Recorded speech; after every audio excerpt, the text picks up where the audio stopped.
5 tesis filosóficas de Mao Zedong sobre el tratamiento correcto de las contradicciones en el seno del pueblo. 27 de febrero de 1957. Nuestro tema general es el problema del tratamiento correcto de las contradicciones en el seno del pueblo. Para facilitar su exposición, este tema se divide en 12 partes. Aquí se examina también el problema de las contradicciones entre nosotros y el enemigo, pero la atención se centra principalmente en el examen de las contradicciones en el seno del pueblo. 1. Dos tipos de contradicciones de diferente carácter. En la actualidad, nuestro país está más unido que nunca. Las victorias de la Revolución Democrática Burguesa y de la Revolución Socialista, así como los éxitos de la edificación del socialismo, han cambiado rápidamente la fisonomía de la vieja China. Ante nuestra patria se abre un futuro más radiante aún. Pertenecen para siempre al pasado los días de división y caos en el país, tan odiados por el pueblo. Bajo la dirección de la clase obrera y del Partido Comunista, los 600 millones de seres de nuestro pueblo, unidos en apretado haz, están realizando la gran obra de la construcción socialista. La unificación de nuestro país, la unidad de nuestro pueblo y la unidad de nuestras diversas nacionalidades constituyen las garantías fundamentales que aseguran la victoria de nuestra causa. Pero esto no significa que en nuestra sociedad ya no exista contradicción alguna. La idea de que no hay contradicciones es una ingenuidad que no corresponde a la realidad objetiva. Ante nosotros existen dos tipos de contradicciones sociales: contradicciones entre nosotros y el enemigo, y contradicciones en el seno del pueblo. Estos dos tipos de contradicciones son de naturaleza completamente diferente. A fin de comprender correctamente estos dos tipos diferentes de contradicciones, contradicciones entre nosotros y el enemigo y contradicciones en el seno del pueblo, es necesario ante todo saber con claridad lo que es el pueblo y lo que es el enemigo. El concepto de pueblo tiene diferente contenido en los diversos países y en los distintos periodos de la historia de cada país. Tomemos, por ejemplo, la situación en China. Durante la guerra de resistencia contra el Japón, el pueblo lo integraban todas clases, capas y grupos sociales que se oponían a la agresión japonesa, mientras que los imperialistas nipones, los chinos colaboracionistas y los elementos pro-japoneses eran todos enemigos del pueblo. En el periodo de la Guerra de Liberación, los enemigos del pueblo fueron los imperialistas norteamericanos y sus lacayos, la burguesía burocrática y la clase terrateniente, así como los reaccionarios del Kuomintang, que representaban a estas clases. El pueblo lo constituían todas las clases, capas y grupos sociales que luchaban contra estos enemigos. En la etapa actual, el periodo de edificación del socialismo, integran el pueblo todas las clases, capas y grupos sociales que aprueban y apoyan la causa de la construcción socialista y participan en ella. Son enemigos del pueblo todas las fuerzas y grupos sociales que oponen resistencia a la revolución socialista y se muestran hostiles a la edificación socialista o la sabotean. Las contradicciones entre nosotros y el enemigo son contradicciones antagónicas. En el seno del pueblo, las contradicciones entre las masas trabajadoras no son antagónicas, mientras que las contradicciones entre la clase explotada y la explotadora, además del antagónico, tienen un aspecto no antagónico. Las contradicciones en el seno del pueblo no datan de hoy, pero cambian de contenido en cada periodo de la revolución y en el de la construcción socialista. En las condiciones actuales de China, las que llamamos contradicciones en el seno del pueblo incluyen las siguientes: contradicciones dentro de la clase obrera, contradicciones dentro del campesinado, contradicciones dentro de la intelectualidad, contradicciones entre la clase obrera y el campesinado, contradicciones entre los obreros y los campesinos, por una parte, y los intelectuales por otra, contradicciones entre la clase obrera y el resto del pueblo trabajador, por una parte, y la burguesía nacional, por otra, contradicciones dentro de la burguesía nacional, etc. Nuestro gobierno popular es un gobierno que representa realmente los intereses del pueblo, un gobierno que sirve al pueblo. Sin embargo, entre él y las masas populares también existen ciertas contradicciones. Estas comprenden las contradicciones entre los intereses estatales, los intereses colectivos y los intereses individuales, entre la democracia y el centralismo, entre dirigentes y dirigidos, y entre el estilo burocrático de proceder de algunos trabajadores estatales y las masas. Todas esas contradicciones también son contradicciones en el seno del pueblo. Hablando en general, las contradicciones en el seno del pueblo son las que existen sobre la base de la identidad fundamental de los intereses de éste.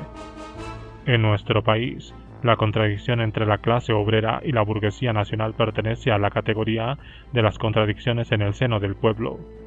La lucha de clases entre la clase obrera y la burguesía nacional está incluida, en general, en la lucha de clases dentro del pueblo, porque la burguesía nacional china tiene un doble carácter. En el periodo de la Revolución Democrático-Burguesa, la burguesía nacional poseía en su carácter tanto el aspecto revolucionario como el conciliador.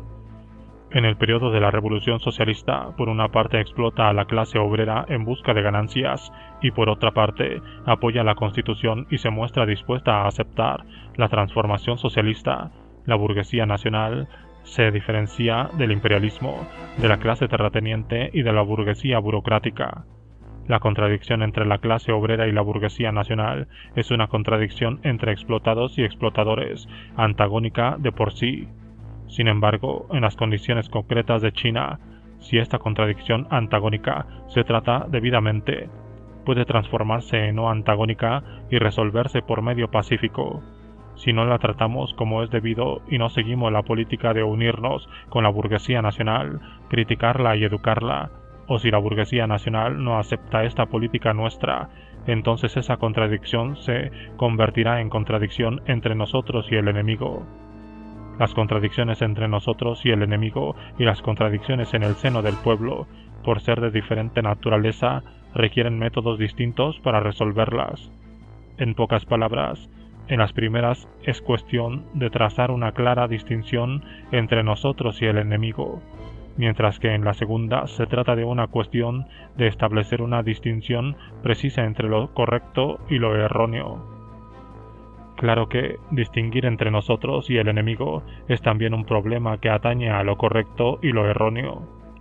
Por ejemplo, la cuestión de quién tiene la razón, nosotros o los reaccionarios interiores y exteriores, el imperialismo, el feudalismo y el capitalismo burocrático, es asimismo una cuestión relacionada con lo correcto y lo erróneo, pero por su naturaleza pertenece a otro tipo de problemas distinto de los del correcto y lo erróneo existentes en el seno del pueblo. Nuestro Estado es un Estado de dictadura democrática popular, dirigido por la clase obrera y basado en la alianza obrero-campesina. ¿Cuáles son las funciones de esta dictadura?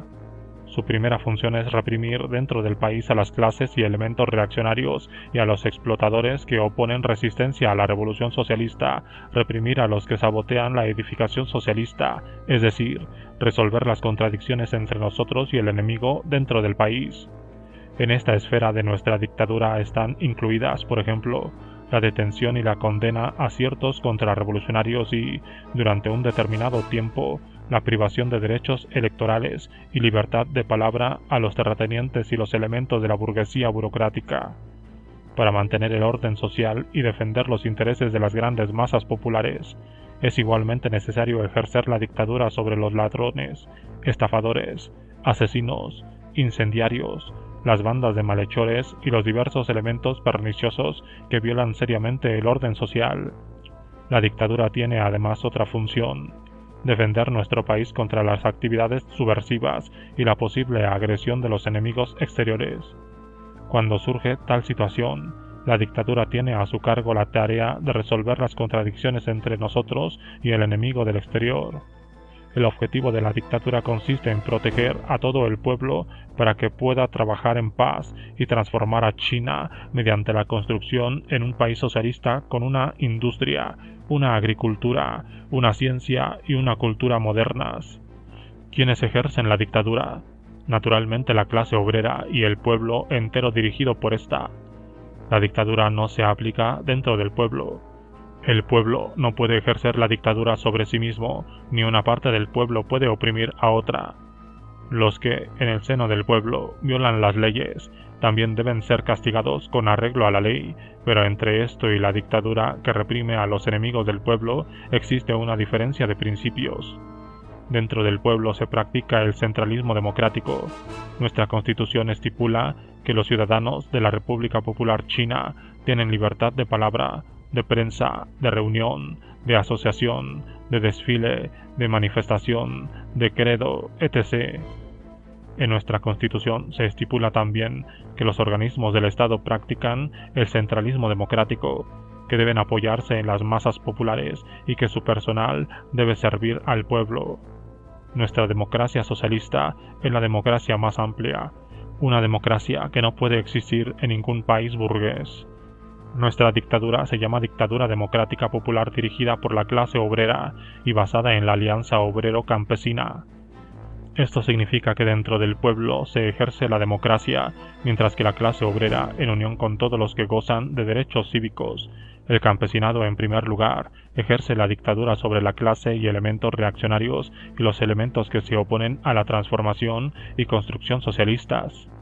En el sentido político, por derecho cívico, se entienden los derechos a la libertad y la democracia. Sin embargo, esta libertad es una libertad dirigida, y esta democracia es una democracia bajo la guía del centralismo, no es la anarquía. La anarquía no responde a los intereses y deseos del pueblo. Los acontecimientos de Hungría alegraron a algunos agentes de nuestro país. Abrigaban esperanzas de que en China también se producirían sucesos semejantes y que miles y miles de personas se echarían a las calles para pronunciarse contra el gobierno popular.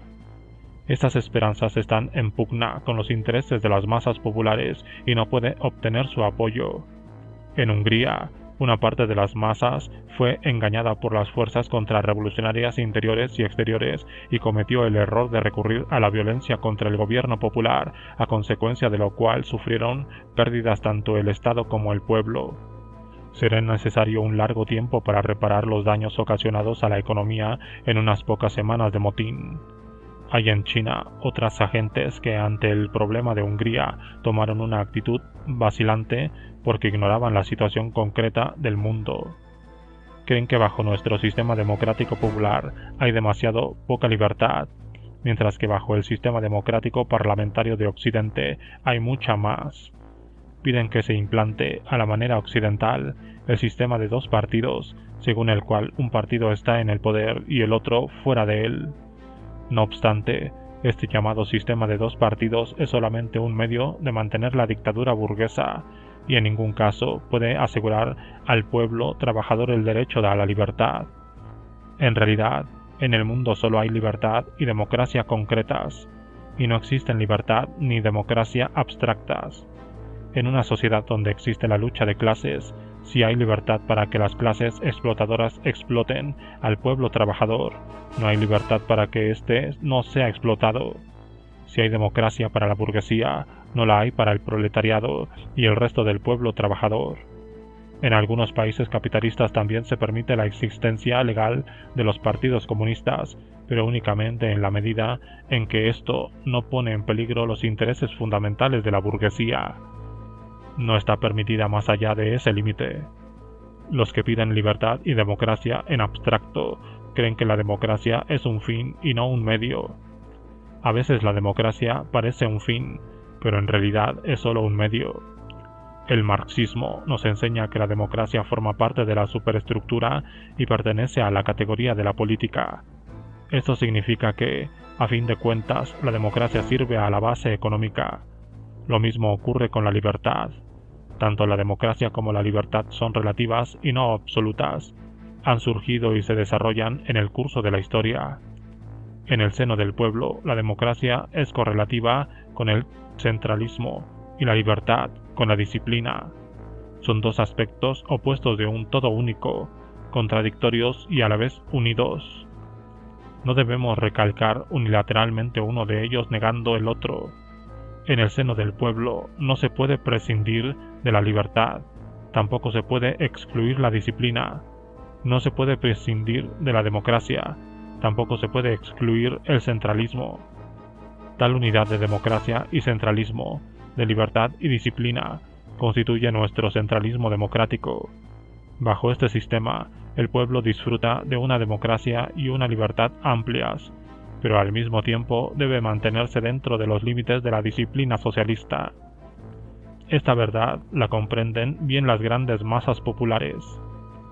Al abogar por la libertad dirigida y por la democracia bajo la guía del centralismo, no queremos decir en modo alguno que, en el seno del pueblo, deban resolverse empleando medidas coercitivas las cuestiones ideológicas y los problemas relativos a la distinción entre lo correcto y lo erróneo. Los intentos de solucionar los problemas ideológicos y el problema de lo correcto y lo erróneo por medio de órdenes administrativas y con métodos coactivos no solo son ineficaces, sino también perjudiciales. No podemos abolir la religión por medio de órdenes administrativas, ni obligar a la gente a no creer en ella. No se puede forzar a la gente a que abandone el idealismo, tampoco podemos compelerla a creer en el marxismo. Todos los problemas de carácter ideológico, todas las cuestiones de controversia dentro del pueblo, pueden zanjarse únicamente por el método democrático, por medio de la discusión, la crítica, la persuasión y la educación, y no por métodos coactivos o represivos. A fin de poder dedicarse fructíferamente a la producción y al estudio y vivir en un ambiente de orden, el pueblo quiere que su gobierno y los dirigentes de la producción y de los organismos culturales y educativos dicten apropiadas disposiciones administrativas de carácter obligatorio. Es de sentido común que sin estas disposiciones administrativas resulta imposible mantener el orden social. Las órdenes administrativas y el método de persuasión y educación empleado para resolver las contradicciones en el seno del pueblo son dos aspectos que se complementan mutuamente. Las órdenes administrativas dictadas con el fin de mantener el orden social deben ir acompañadas de la persuasión y de la labor educativa, ya que, en muchos casos, no darán resultado por sí solas.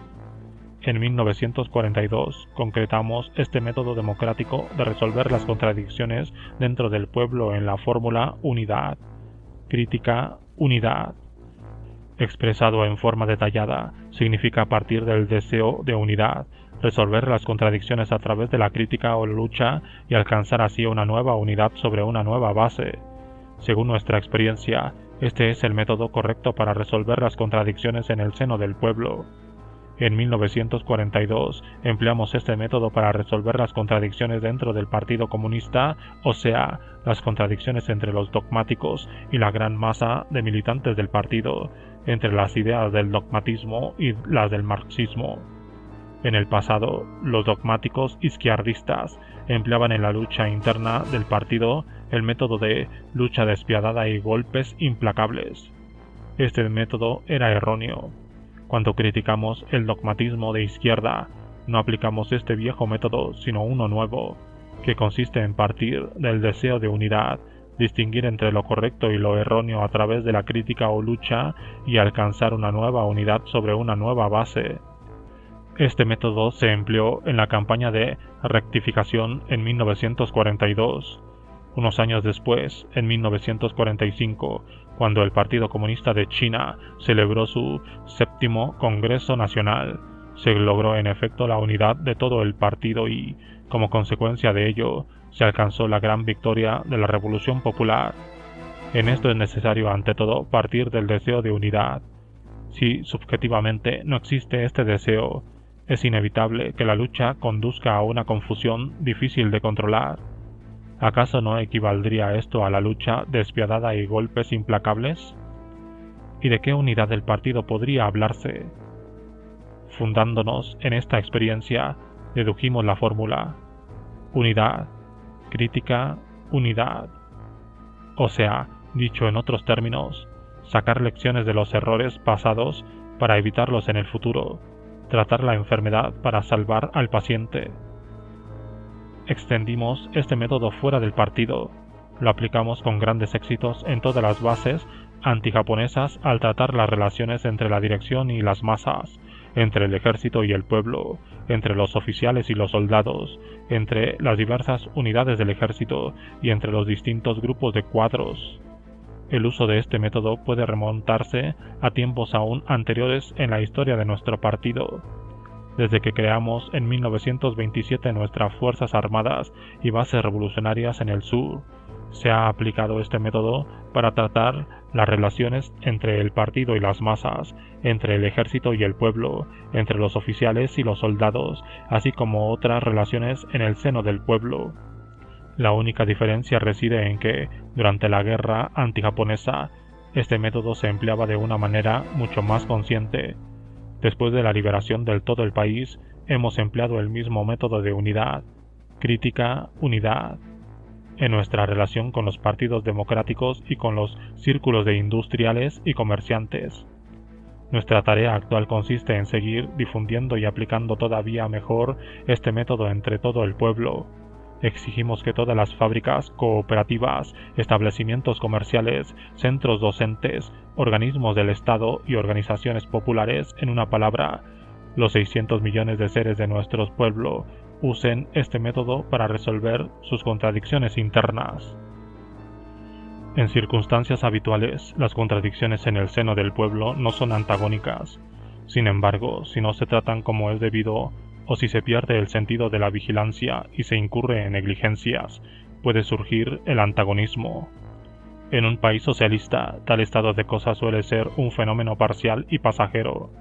Esto se explica porque se ha abolido allí el sistema de explotación del hombre por el hombre y los intereses del pueblo son idénticos en lo fundamental. Las acciones antagónicas que tuvieron lugar en una escala bastante grande durante los acontecimientos de Hungría se debieron a la intervención de los factores contrarrevolucionarios interiores y exteriores. Este fue un fenómeno particular y temporal. Fue un caso en que los reaccionarios dentro de un país socialista, en colusión con los imperialistas, aprovechaban las contradicciones en el seno del pueblo para sembrar discordias y provocar desórdenes e intentaban hacer realidad sus intrigas. Esta enseñanza de los acontecimientos de Hungría merece la atención de todos.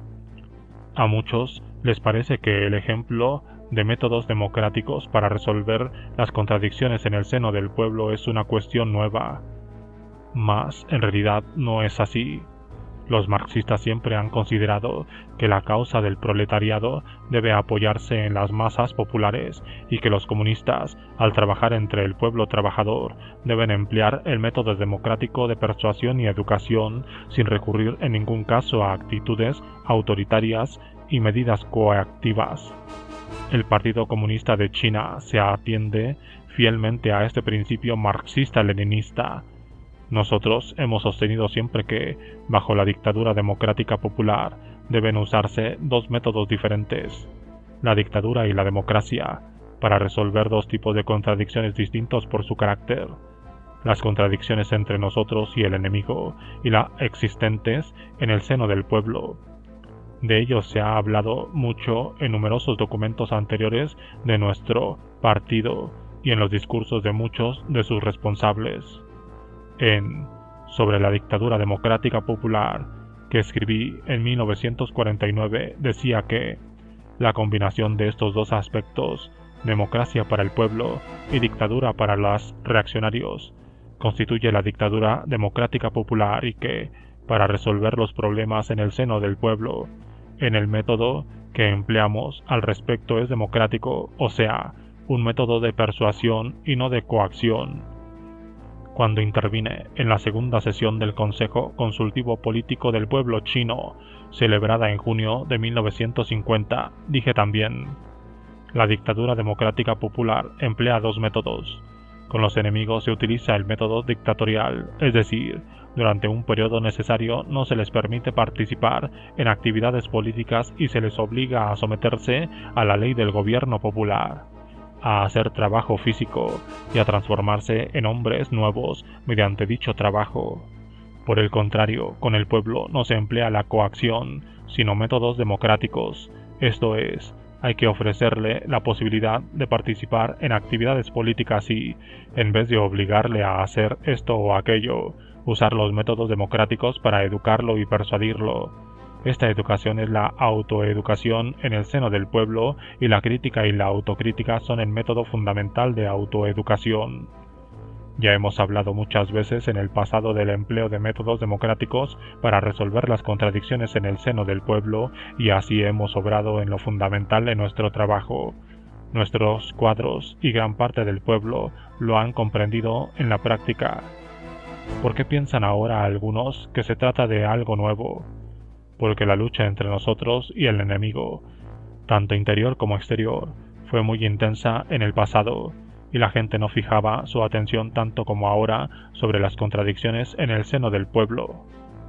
Mucha gente no puede distinguir con claridad estos dos tipos de contradicciones diferentes por su carácter, las existentes entre nosotros y el enemigo, y las que hay en el seno del pueblo, y los confunden fácilmente. Debemos reconocer que a veces es fácil confundirlos. Tenemos casos de tal confusión en nuestra labor pasada. En el curso de la liquidación de la contrarrevolución, a veces se tomó equivocadamente por malas a personas buenas, y esto ocurre también ahora.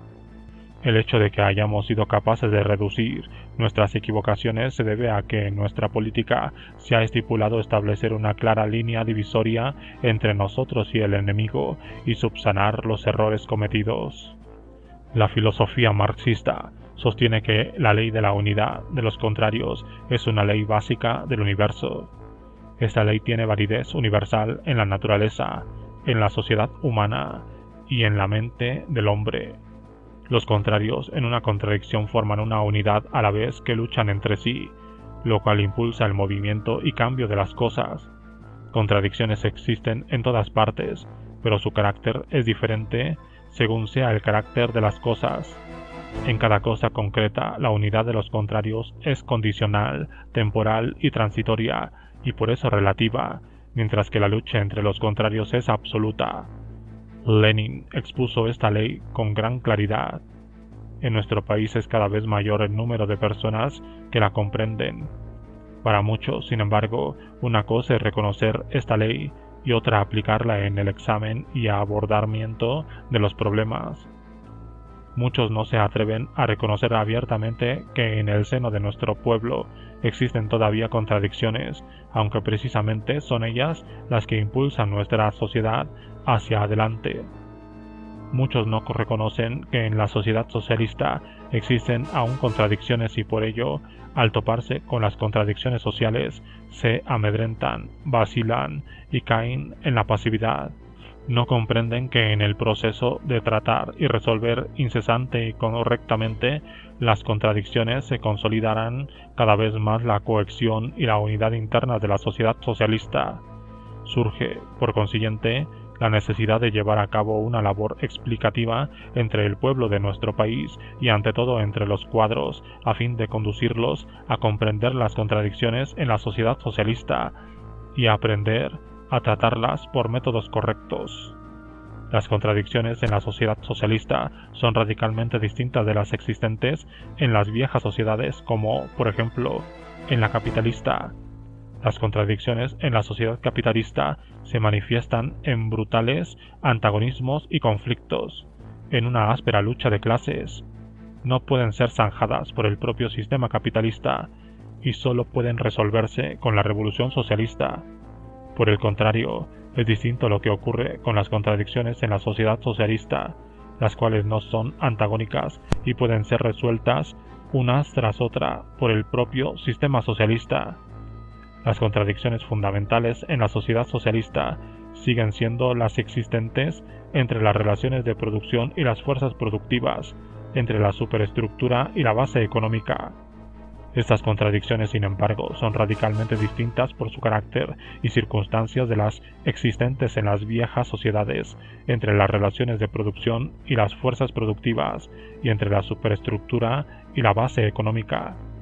El presente sistema social de nuestro país es muy superior al de antaño. Si no fuera así, el viejo sistema no hubiera sido derrocado y no hubiera podido instituirse el nuevo. Cuando se dice que las relaciones de producción socialistas son más apropiadas que las relaciones de producción de la vieja época para el desarrollo de las fuerzas productivas, se quiere decir que aquellas permiten a las fuerzas productivas desarrollarse a un ritmo sin precedentes en la vieja sociedad, gracias a lo cual la producción puede ampliarse de continuo, y las siempre crecientes necesidades del pueblo pueden irse satisfaciendo de manera gradual. En la vieja China, sometida a la dominación del imperialismo, el feudalismo y el capitalismo burocrático, las fuerzas productivas tuvieron un desarrollo extremadamente lento. Durante más de medio siglo antes de la liberación del país, la producción anual de acero en toda China, a excepción del nordeste, no pasaba de unas decenas de miles de toneladas. Incluido el nordeste, la producción máxima anual de acero alcanzó solo un poco más de 900.000 toneladas. En 1949, la producción de acero en todo el país fue solo de poco más de 100.000 toneladas. Pero ahora, solo 7 años después de la liberación del país, la producción de acero ya alcanzó 4 millones y varios cientos de miles de toneladas. Hoy han sido creadas la industria de maquinarias, casi inexistente en la vieja China, y la de fabricación de automóviles y aviones, que antes no existía en absoluto. ¿Hacia dónde debe marchar China una vez que el pueblo derrocó la dominación del imperialismo, el feudalismo y el capitalismo burocrático? ¿Hacia el capitalismo o hacia el socialismo? Mucha gente no tuvo una idea clara de esta cuestión. Los hechos han dado la respuesta. Solo el socialismo puede salvar a China. El sistema socialista ha promovido el impetuoso desarrollo de nuestras fuerzas productivas, lo cual se ven obligados a reconocer incluso nuestros enemigos del exterior. Pero nuestro sistema socialista acaba de instaurarse. Aún no está cabalmente establecido ni consolidado por completo. En las empresas industriales y comerciales de tipo mixto, estatal-privado, los capitalistas reciben todavía un dividendo fijo, es decir, aún existe explotación. En cuanto a la propiedad se refiere, las empresas de este tipo aún no tienen un carácter completamente socialista. Una parte de las cooperativas de producción agrícola y de las cooperativas de producción artesanal siguen siendo de carácter semisocialista. En las cooperativas enteramente socialistas quedan por resolver algunos problemas particulares acerca de la propiedad. En las distintas ramas de la economía, las relaciones entre la producción y el intercambio se van estableciendo de modo gradual, en consonancia con los principios socialistas, y van buscando poco a poco formas relativas adecuadas. Dentro de cada uno de los dos sectores de la economía socialista, el basado en la propiedad de todo el pueblo y el basado en la propiedad colectiva, entre los mismos dos sectores, la proporción entre la acumulación y el consumo constituye un problema complicado, al cual no es fácil encontrar de una vez una solución completamente racional. En resumidas cuentas, ya se ha creado las relaciones de producción socialista y están en consonancia con el desarrollo de las fuerzas productivas, pero al mismo tiempo están lejos de ser perfectas, y esta imperfección se halla en contradicción con el desarrollo de las fuerzas productivas. Además de la consonancia y a la vez la contradicción entre las relaciones de producción y el desarrollo de las fuerzas productivas, existen asimismo consonancia y contradicción entre la superestructura y la base económica. La superestructura, el sistema estatal y las leyes de la dictadura democrática popular, así como la ideología socialista guiada por el marxismo-leninismo, desempeñan un papel positivo y de empuje para la victoria de la transformación socialista y el establecimiento de la organización socialista del trabajo en nuestro país. Está en consonancia con la base económica socialista, es decir, con las relaciones de producción socialistas, pero la supervivencia de la ideología burguesa, ciertas formas burocráticas de operar en nuestros organismos estatales y las deficiencias en algunos eslabones del sistema estatal están en contradicción a su vez con la base económica socialista.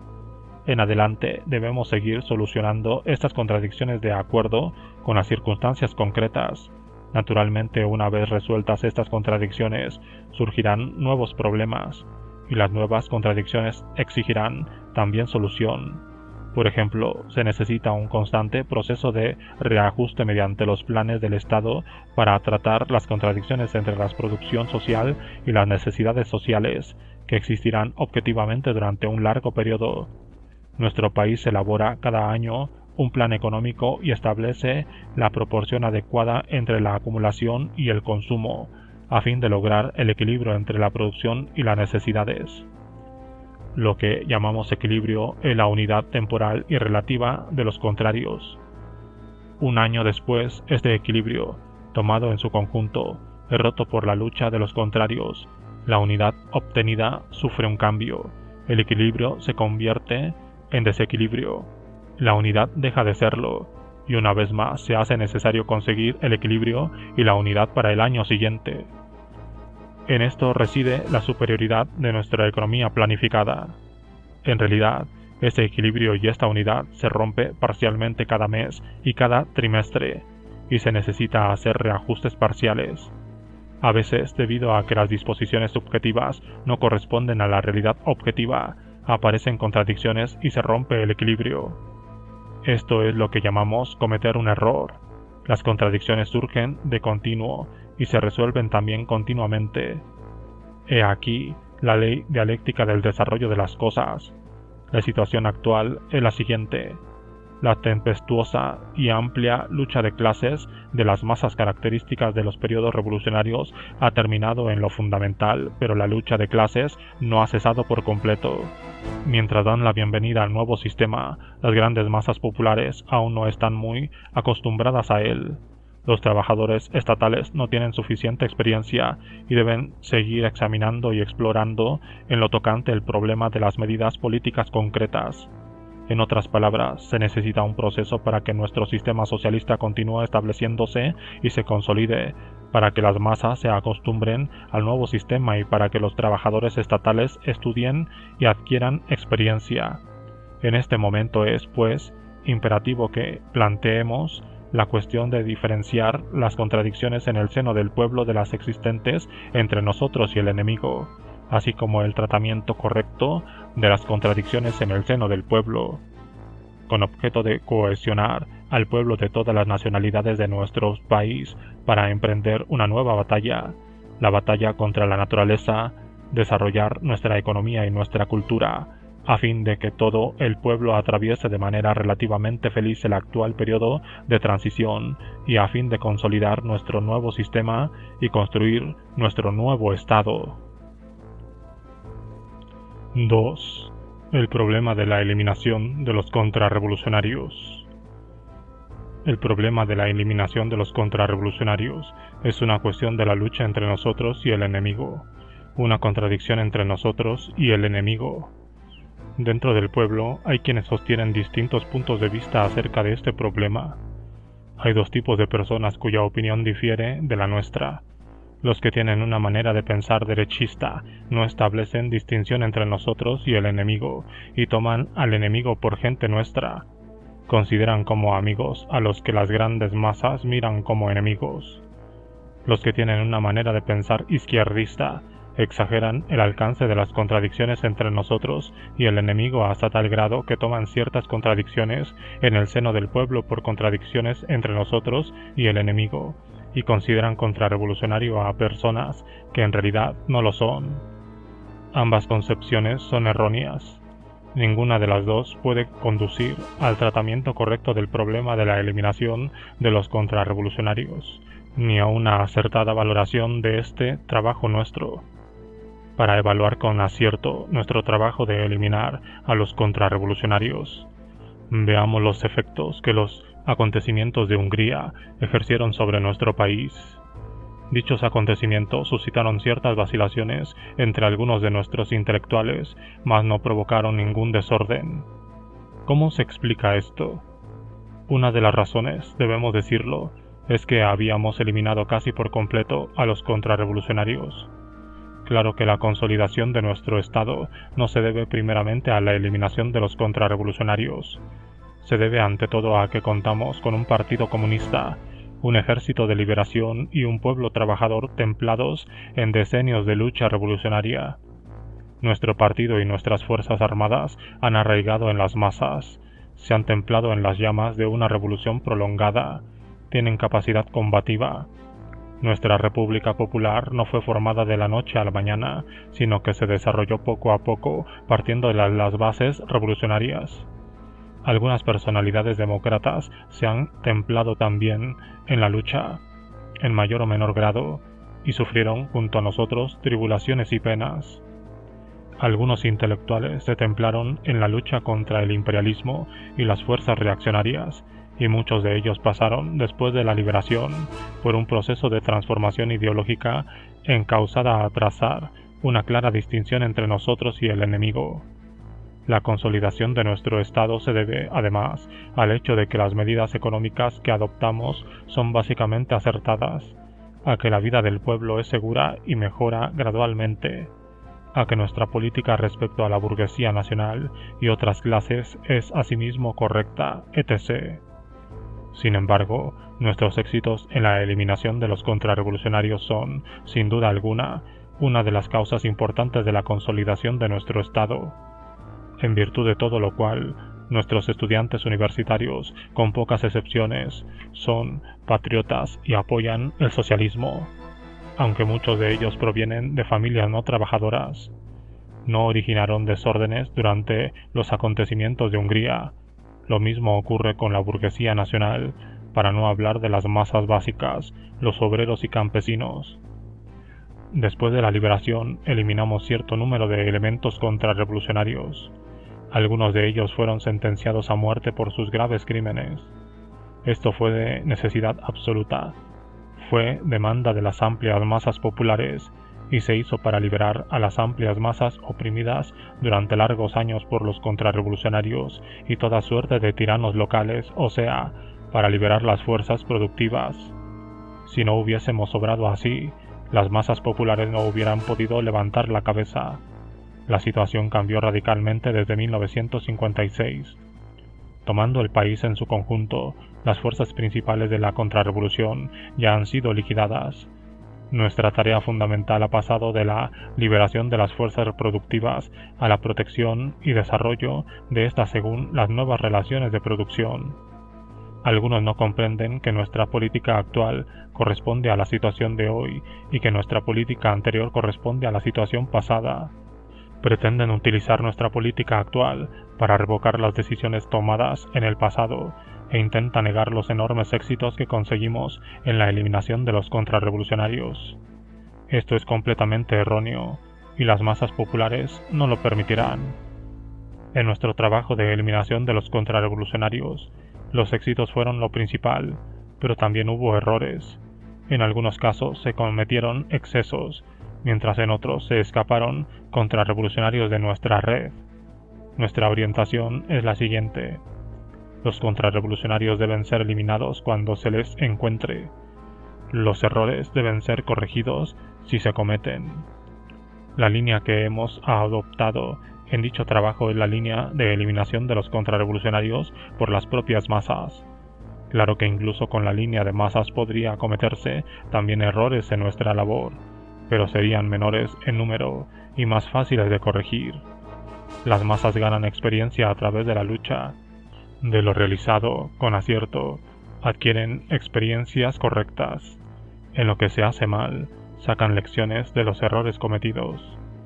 Se han tomado o se están tomando medidas para corregir los errores descubiertos en la labor de eliminar a los contrarrevolucionarios. Los errores aún no descubiertos serán enmendados en cuanto se pongan de manifiesto. Las decisiones acerca de rehabilitaciones deben darse a conocer dentro de la misma esfera de las decisiones originales equivocadas.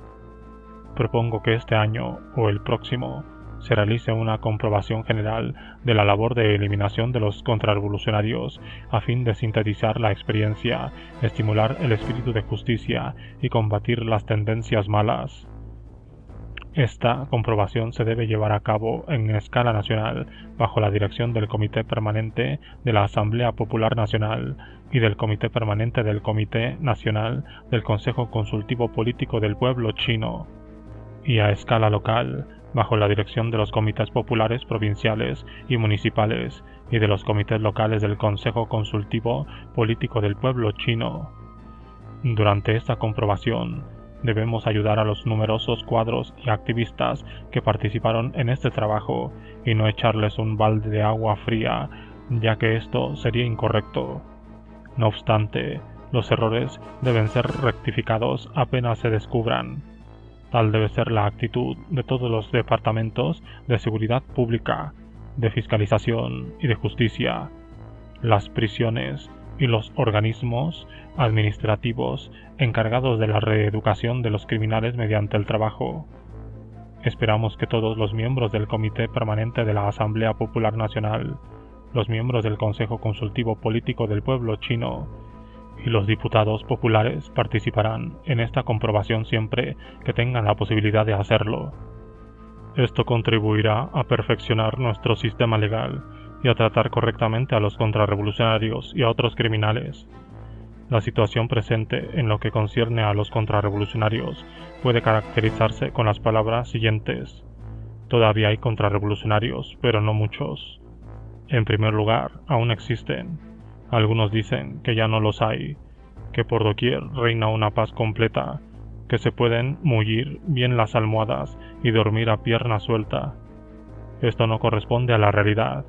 De hecho, los contrarrevolucionarios existen todavía, no en cada localidad ni en cada organización, por supuesto, y es preciso proseguir la lucha contra ellos.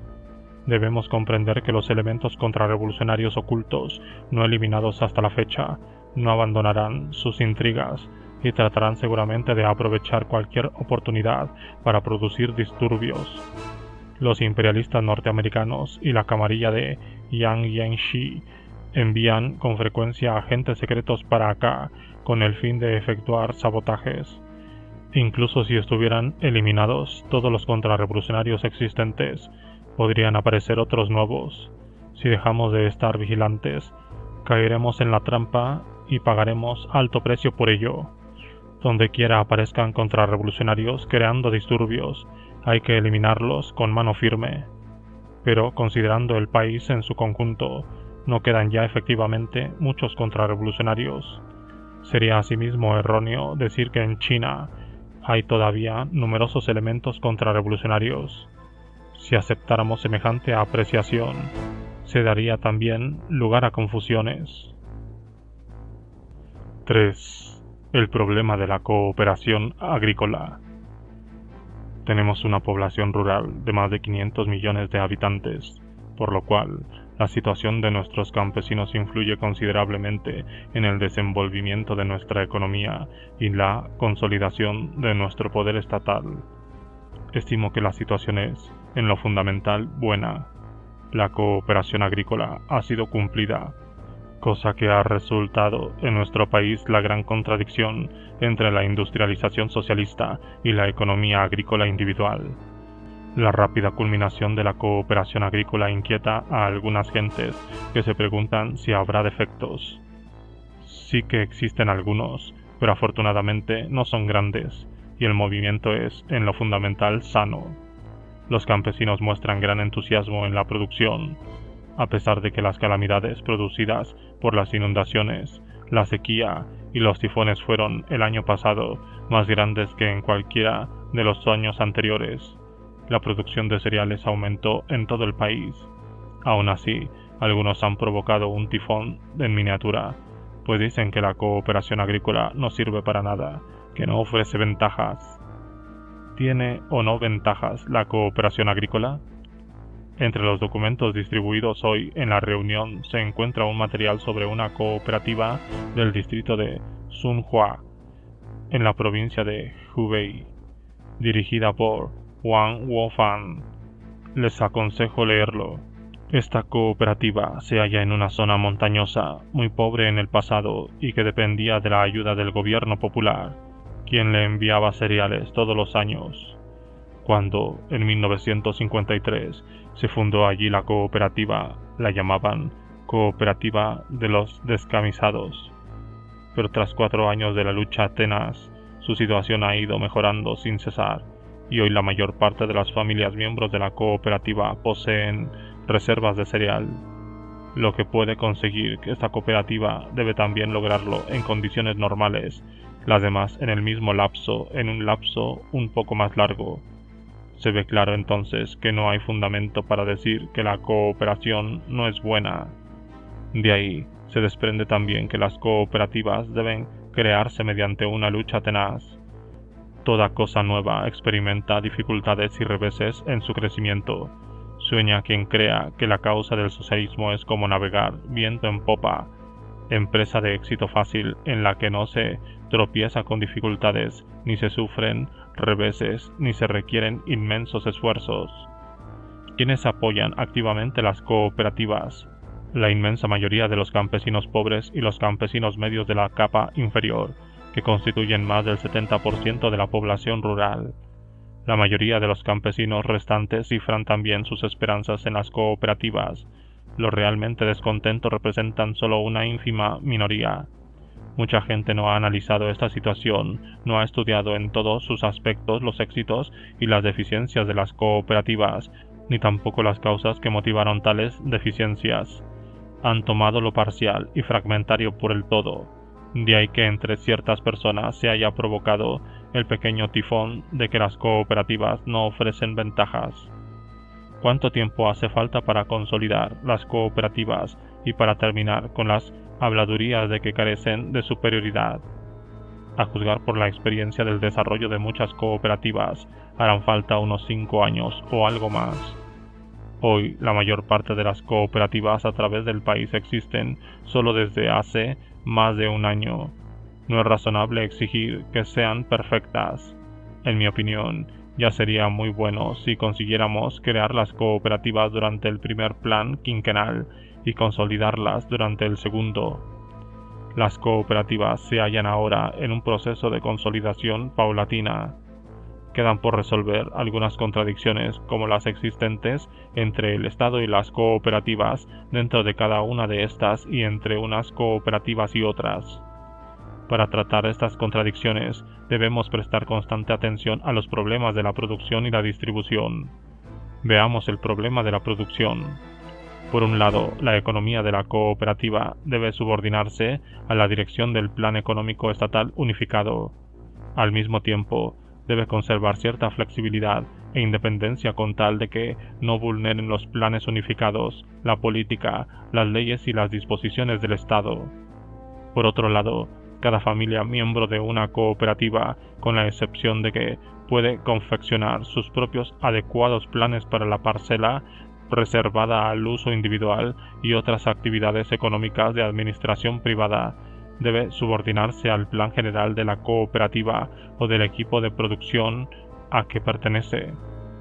En lo tocante a la distribución, debemos tener en cuenta los intereses estatales colectivos e individuales. Es preciso tratar en forma apropiada la relación entre los impuestos agrícolas estatales, los fondos de acumulación de las cooperativas y los ingresos personales de los campesinos, y prestar atención constante a hacer reajustes para resolver las contradicciones entre ellos. Tanto el Estado como las cooperativas deben acumular, pero estas acumulaciones no deben ser excesivas. Debemos hacer todo lo posible para que, en los años de cosecha normal, los campesinos vayan aumentando, año tras año, sus ingresos personales a medida que se incrementa la producción. Muchos dicen que los campesinos tienen una dura vida. ¿Es acertada esta opinión? Por un lado, sí. Es decir, como China estuvo sometida durante más de 100 años a la opresión y la explotación de los imperialistas y sus agentes, se convirtió en un país muy pobre, en el cual no solo es bajo el nivel de vida de los campesinos, sino también el de los obreros e intelectuales. Necesitaremos varias décadas de intervención, esfuerzos para poder elevar paulatinamente el nivel de vida de todo el pueblo. En este sentido, es correcto decir dura, mas por otro lado no lo es.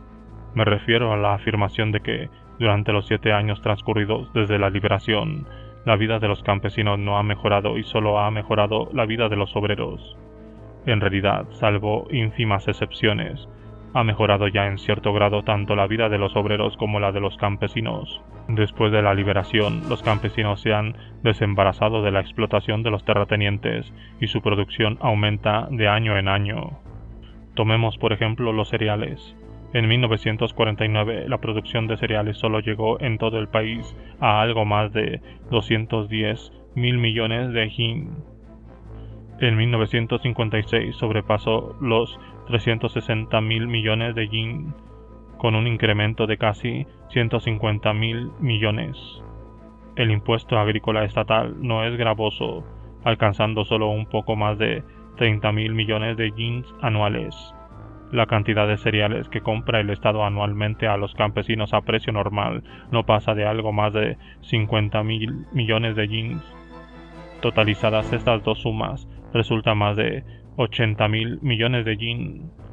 Más de la mitad de esta cantidad se vende en las aldeas y en las poblaciones de sus alrededores. Así se ve que no puede decirse que no haya mejorado la vida de los campesinos. Nos proponemos estabilizar en los próximos años el total de cereales que el Estado recibe de los campesinos a título de impuesto y mediante compra aproximadamente en la cifra de más de 80.000 millones de yen anuales, a fin de que se desarrolle la agricultura y se consoliden las cooperativas. De este modo, el reducido número de familias campesinas que no tienen suficientes cereales dejarán de carecer de estos. Todas las familias campesinas, excepto algunas especializadas en los cultivos industriales, tendrán excedente de cereales o dispondrán de grano de bastante cantidad para satisfacer su propio consumo. No habrá campesinos pobres en las zonas rurales y todo el campesino alcanzará o sobrepasará el nivel de vida de los campesinos medios. No es adecuado comparar simplemente los ingresos medios anuales de un campesino con los del obrero y deducir de ello que unos son demasiado bajos y los otros demasiado altos. La productividad del trabajo de los obreros es mucho mayor que la de los campesinos, mientras que el costo de vida de estos es muy inferior a la de los obreros urbanos. Por eso, no puede afirmarse que los obreros reciben un trato preferencial del Estado. Una pequeña parte de obreros y algunos trabajadores estatales sí perciben salarios algo elevados. Los campesinos tienen razón de estar descontentos de ello, de ahí que sea necesario efectuar cierto reajuste adecuado conforme a las circunstancias concretas. 4. El problema de los industriales y los comerciantes. Con respecto a la transformación del sistema social de nuestro país, se cumplió en 1956 la conversión de las empresas de la industria y del comercio particulares en empresas mixtas, estatal-privadas, además de la cooperación de la agricultura y en la artesanía. La rápida y feliz realización de esta conversión está estrechamente vinculada al hecho de que tratamos las contradicciones entre la clase obrera y la burguesía nacional como contradicciones en el seno del pueblo. ¿Han sido resueltas por completo dichas contradicciones de clases? No. Se requiere todavía considerable tiempo para resolverlas totalmente. Sin embargo, algunos dicen que los capitalistas están ya tan transformados que casi no se diferencian de los obreros y que ya no es necesario proseguir su transformación. Otros llegan incluso a decir que los capitalistas son hasta algo mejores que los obreros. Y hay también quienes dicen que, si hace falta la transformación, ¿por qué la clase obrera no la necesita? ¿Son correctas estas opiniones? Claro que no. En el curso de la construcción de una sociedad socialista, todos necesitan transformarse, tanto los explotadores como los trabajadores. ¿Quién dice que la clase obrera no necesita transformación? Por supuesto, la transformación de los explotadores y la de los trabajadores son, por su naturaleza, diferentes una de la otra y no deben confundirse. La clase obrera transforma a toda la sociedad en la lucha de clase y en la lucha contra la naturaleza. Al mismo tiempo, se transforma a sí misma. La clase obrera debe aprender sin cesar en el trabajo, superar poco a poco sus defectos y nunca debe estancarse. Muchos de nosotros hacemos algunos progresos cada año, es decir, nos transformamos de año en año. Yo mismo sostenía antes diversas concepciones no marxistas. El marxismo lo acepté después. Aprendí un poco de marxismo en los libros, y así hice una remodelación inicial de mis ideas. Sin embargo, me transformé sobre todo tomando parte en la larga lucha de clases, y tengo que seguir estudiando para poder progresar más. De lo contrario, me quedaré rezagado. ¿Acaso los capitalistas son tan talentosos que ya no necesitan transformarse? Algunos sostienen que la burguesía china ya no tiene doble carácter sino simple. ¿Es así en realidad? No, no es así. Por un lado, los elementos burgueses se han convertido en personal administrativo de las empresas mixtas estatales privadas, y se están transformando de explotadores en trabajadores que viven de su propio trabajo. Por otro lado, reciben aún en las empresas mixtas un dividendo fijo, esto es, no han abandonado aún las raíces de la explotación. Entre ellos y la clase obrera media aún una considerable distancia en cuanto a ideología, sentimientos y manera de vivir. ¿Cómo puede afirmarse que ya no tienen doble carácter? Incluso si se dejaran de percibir el dividendo fijo y se les quitara el marbete de burgueses, sería necesario proseguir su transformación ideológica durante bastante tiempo. Si se opina que la burguesía no tiene ya doble carácter, entonces los capitalistas ya no tendrían la tarea de transformarse y estudiar. Hay que decir que esa opinión no solo no concuerda con la situación real de los industriales y los comerciantes, sino que tampoco responde a los deseos de la mayoría de ellos. Durante los últimos años, la mayor parte de los industriales y los comerciantes se han mostrado deseosos de estudiar y han realizado notables progresos. La transformación a fondo de unos y otros debe verificarse en el trabajo. Deben trabajar en las empresas, junto con los obreros y empleados, tomándolas como base de su propia remodelación. Es también importante que ellos cambien algunas de sus viejas concepciones por medio del estudio. Su estudio debe basarse en la voluntariedad. Muchos industriales y comerciantes, cuando retornan a sus fábricas después de haber asistido a cursos de estudio durante unas semanas, encuentran que tienen más lenguaje común con las masas obreras y los representantes del sector estatal, mejorando así las condiciones del trabajo conjunto. Comprenden por su propia experiencia que les es útil continuar estudiando y transformándose. La opinión a que me he referido de que no es necesario estudiar ni remodelarse no refleja el punto de vista de la mayoría de los industriales y comerciantes, sino solo de un pequeño número de personas. 5. El problema de los intelectuales. Las contradicciones existentes en el seno del pueblo de nuestro país se manifiestan también entre los intelectuales. Varios millones de intelectuales que antes servían a la vieja sociedad han pasado a prestar sus servicios a la nueva sociedad. Y aquí surge el problema de cómo pueden adaptarse a las demandas de la sociedad nueva y cómo les ayudamos a conseguir este fin. Esta es también una contradicción existente en el seno del pueblo. La mayoría de nuestros intelectuales han realizado ya progresos evidentes durante los 7 últimos años. Se pronuncian por el sistema socialista. Muchos estudian al marxismo con ahínco y algunos se han hecho ya comunistas. Su número, aún pequeño en la actualidad, va creciendo paulatinamente. Claro que aún existen algunos intelectuales que todavía siguen dudando del socialismo o no lo aprueban, pero no son más que una minoría. China necesita la mayor cantidad posible de intelectuales para que sirvan a la ardua causa de la construcción socialista. Debemos confiar en todos los intelectuales que de verdad están dispuestos a servir a la causa del socialismo, mejorar de manera radical nuestras relaciones con ellos y ayudarles a resolver todos los problemas cuya solución es necesaria para que puedan poner en pleno juego sus facultades. Muchos de nuestros camaradas no saben unirse a los intelectuales, los tratan de un modo rígido, no respetan su labor y, en el trabajo científico y cultural, se inmiscuyen inadecuadamente en asuntos en los cuales no deberían intervenir. Debemos terminar con todas estas deficiencias. Aunque las amplias masas de intelectuales han hecho progresos, no deben por ello sentirse satisfechos de sí mismos. Deben seguir transformándose, desprendiéndose poco a poco de su concepción burguesa del mundo y adquiriendo la concepción del mundo proletaria, comunista, con el fin de poder adaptarse plenamente a las necesidades de la nueva sociedad y unirse con los obreros y campesinos. Ese cambio en la concepción del mundo es un cambio fundamental, y hasta la fecha no se puede decir que la mayoría de los intelectuales lo hayan realizado. Esperamos que estos sigan avanzando y que, en el curso de su trabajo y estudio, vayan adquiriendo gradualmente una concepción comunista del mundo, adquiriendo paso a paso una comprensión mayor del marxismo-leninismo, e identificándose poco a poco con los obreros y campesinos. Esperamos que no se detengan a medio camino, y menos aún que retrocedan, pues el retroceso no les ofrece futuro alguno. Como el sistema social de nuestro país ha cambiado y la base económica de la ideología burguesa ha sido liquidada en lo fundamental, no solo es necesario, sino también posible que muchos de nuestros intelectuales cambien su concepción del mundo.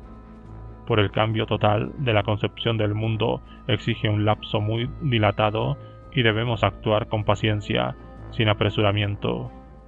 Existen, efectivamente, gentes que se niegan siempre a aceptar ideológicamente el marxismo-leninismo, el comunismo. No debemos ser muy exigentes con ellos. Si obedecen a los requerimientos del Estado y sus actividades son lícitas, debemos darles la posibilidad de dedicarse a un trabajo adecuado. En los últimos tiempos, el trabajo ideológico y político entre los intelectuales y jóvenes estudiantes se ha debilitado y han surgido algunas tendencias malsanas. A los ojos de algunos, ya es innecesario preocuparse de la política, el futuro de la patria o los ideales de la humanidad. Les parece que el marxismo, que estaba antes tan de moda, ya no lo está tanto. Para contrarrestar estas tendencias, debemos ahora intensificar nuestro trabajo ideológico y político. Tanto los intelectuales como los jóvenes estudiantes deben estudiar con ahínco. A la par que estudian sus especialidades, tienen que progresar ideológica y políticamente, y para eso deben estudiar el marxismo, los asuntos de actualidad y la política. No tener un correcto punto de vista político equivale a no tener alma. La transformación ideológica realizada en el pasado fue necesaria y reportó resultados positivos, pero los métodos empleados fueron un tanto bruscos y los sentimientos de algunos fueron heridos, lo cual no está bien. En adelante hay que evitar este defecto. Todos los departamentos y organizaciones deben responsabilizarse de la labor ideológica y política. Esto se aplica al Partido Comunista, a la Liga de la Juventud, a los departamentos gubernamentales encargados de esta labor y, con mayor motivo, a los directores y profesores de los centros docentes. Nuestra política educacional debe permitir a todos aquellos que reciben educación desarrollarse moral, intelectual y físicamente y convertirse en trabajadores cultos y con conciencia socialista. Debemos propagar la idea de construir el país con laboriosidad y economía.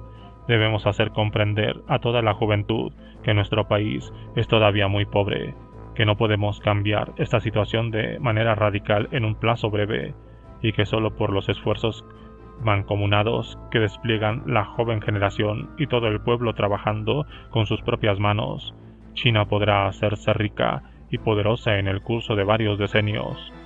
La instauración del sistema socialista nos ha abierto el camino que conduce a la sociedad ideal, pero para que ésta se haga realidad tenemos que trabajar duramente.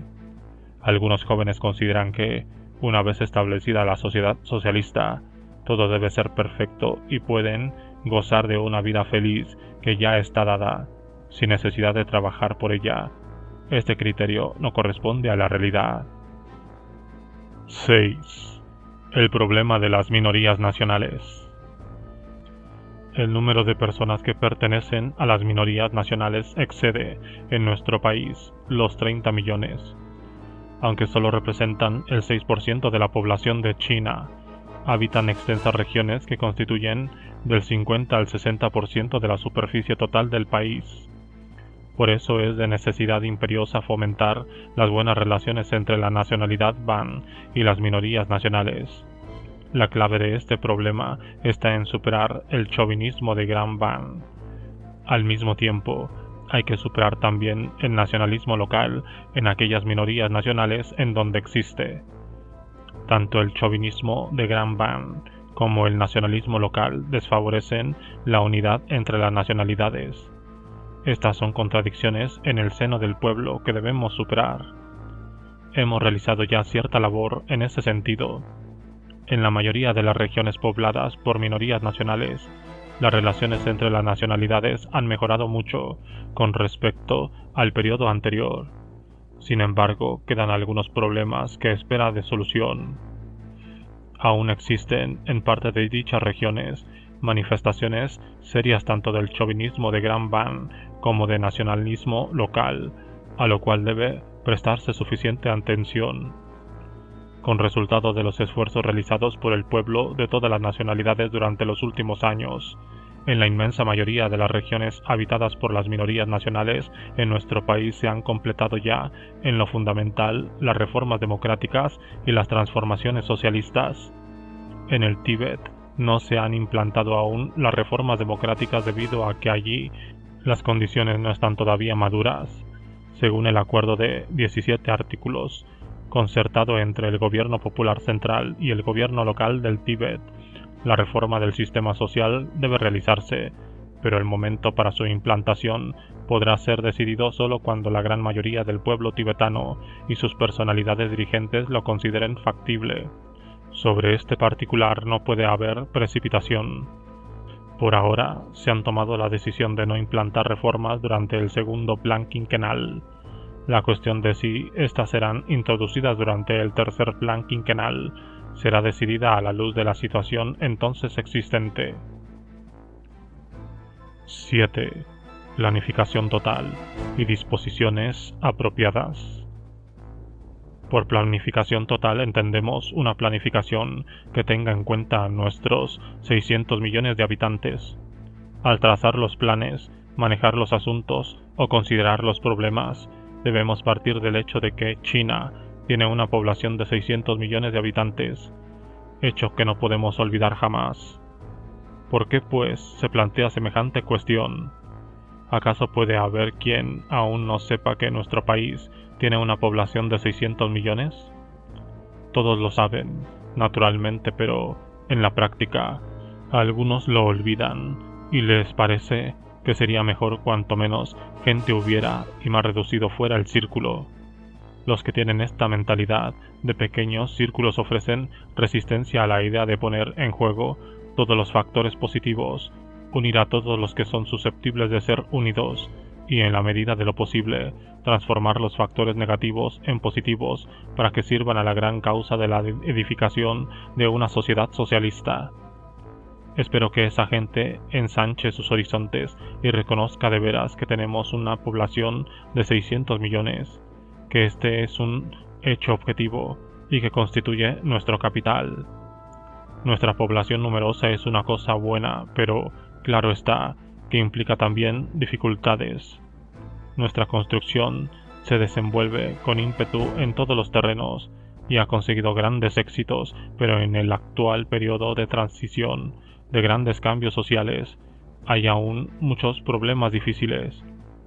La existencia simultánea del avance y las dificultades es, precisamente, una contradicción. Sin embargo, todas las contradicciones no solo deben ser resueltas, sino que pueden serlo por completo. Nuestra política es planificación total y disposición apropiadas. En todos los problemas, ya se trate de cereales, de calamidades de la naturaleza, del empleo, la educación, los intelectuales, del frente único de todas las fuerzas patrióticas, de las minorías nacionales o de otros problemas, hay que partir del punto de vista de la planificación total que toma en consideración a todo el pueblo y tomar las diversas disposiciones apropiadas de acuerdo con las posibilidades reales en el tiempo y lugar dados, una vez se consulte a los interesados. De ningún modo se puede eludir las cuestiones, arguyendo que la gente es muchísima, está muy atrasada y que el asunto es complicado y difícil de realizar. ¿Significa lo dicho que el gobierno debe preocuparse de cada habitante y de la ejecución de todas las cosas? Claro está que no. En muchos casos, pueden preocuparse de ellos las organizaciones sociales o las masas directamente, ya que ambas son plenamente capaces de idear muchas buenas soluciones. Esto también entra dentro de la política de planificación total y disposiciones apropiadas. Debemos orientar a hacer así a las organizaciones sociales y a las masas de todas las regiones del país. 8. Sobre las consignas de que se abran 100 flores y compitan 100 escuelas de pensamiento y coexistencia duradera y supervisión mutua. ¿Cómo se planteó las consignas de que se abran 100 flores y compitan 100 escuelas de pensamiento y coexistan duradera y supervisión mutua? Fueron enunciadas en base a la situación concreta de China, en base al reconocimiento de que en la sociedad socialista siguen existiendo diversas clases de contradicciones, en base a la exigencia apremiante de acelerar el desenvolvimiento económico y cultural del país, la organización de que se abran 100 flores y compitan 100 escuelas de pensamiento en la orientación para promover el desarrollo del arte y el progreso de la ciencia para hacer florecer la cultura socialista de nuestro país. Pueden desarrollarse libremente distintas formas y estilos en el arte y competir libremente diferentes escuelas en la ciencia. Consideramos que es perjudicial al desarrollo del arte y de la ciencia recurrir a medidas administrativas para imponer un particular estilo de arte o escuela de pensamiento y prohibir otro. El problema de lo correcto y lo erróneo en el arte y en la ciencia debe resolverse mediante discusiones libres en los círculos artísticos y científicos, a través de la práctica del arte o de la ciencia y no de manera simplista. Para determinar si una cosa es correcta o errónea se requiere a menudo un periodo de prueba. En la historia es frecuente que lo nuevo, lo acertado, no obtenga al principio el ascenso de la mayoría de los hombres y que solo pueda desarrollarse de manera tortuosa en la lucha. Muchas veces lo justo y bueno no ha sido considerado al principio como flor fragante, sino, por el contrario, como hierba venenosa.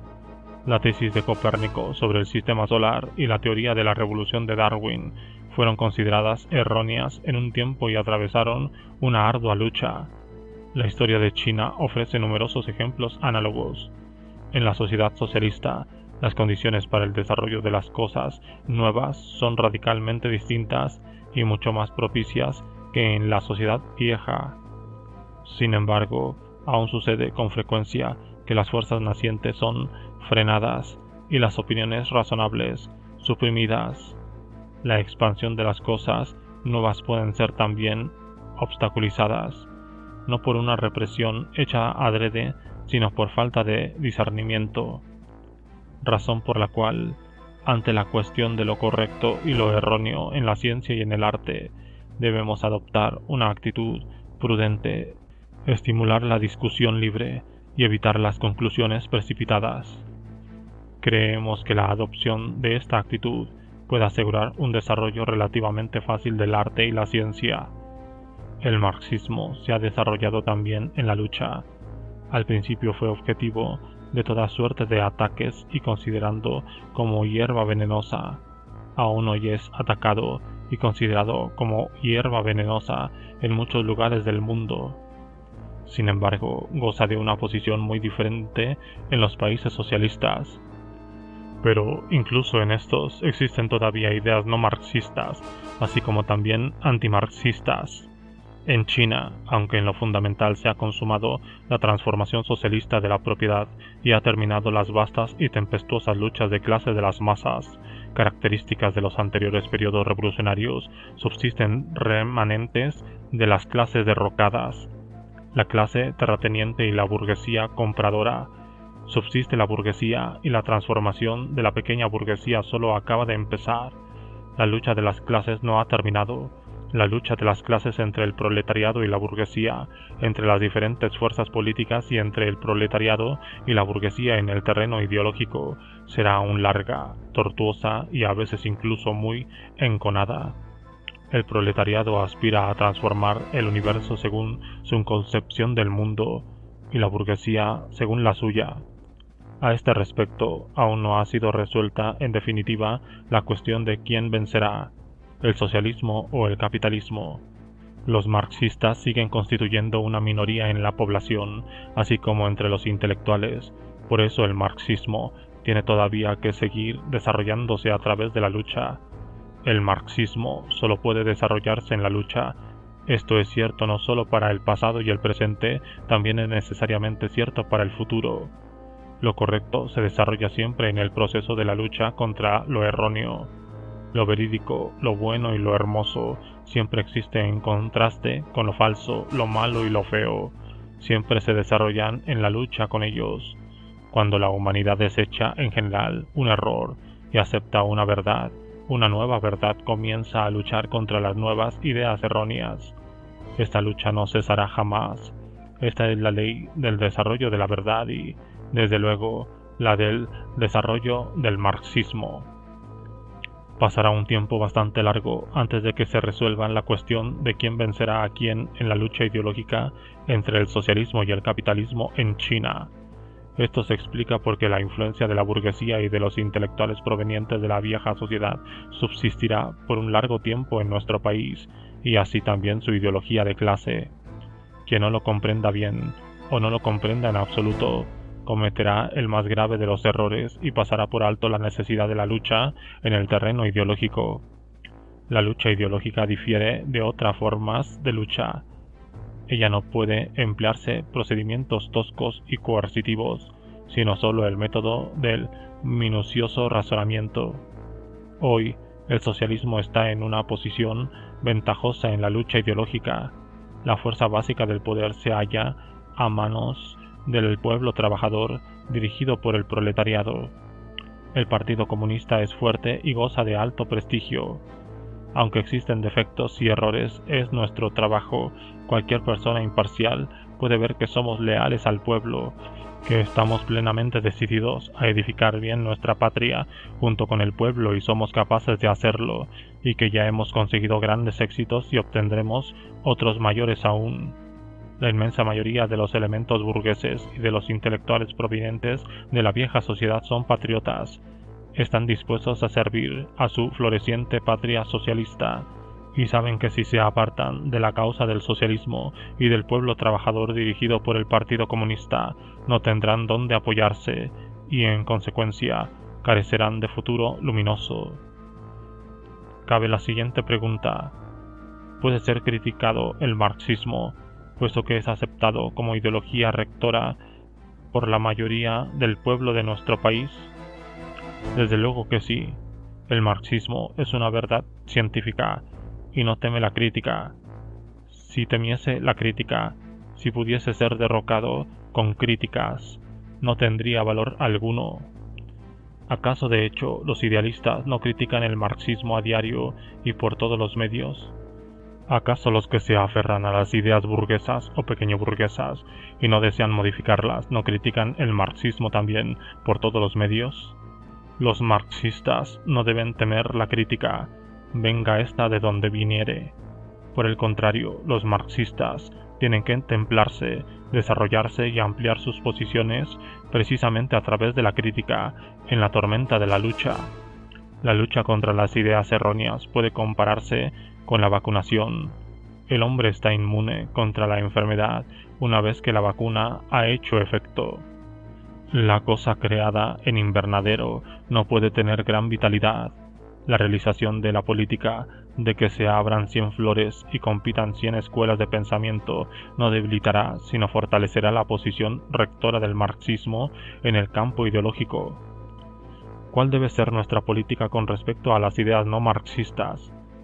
En lo que concierne a los contrarrevolucionarios evidentes y a los saboteadores de la causa socialista, la cosa es fácil. Les privamos simplemente de la libertad de palabra. Pero el asunto se presenta de muy distinta manera si se trata de ideas erróneas en el seno del pueblo. ¿Pueden prohibirse tales ideas y no darse la menor oportunidad de expresarlas? Desde luego que no.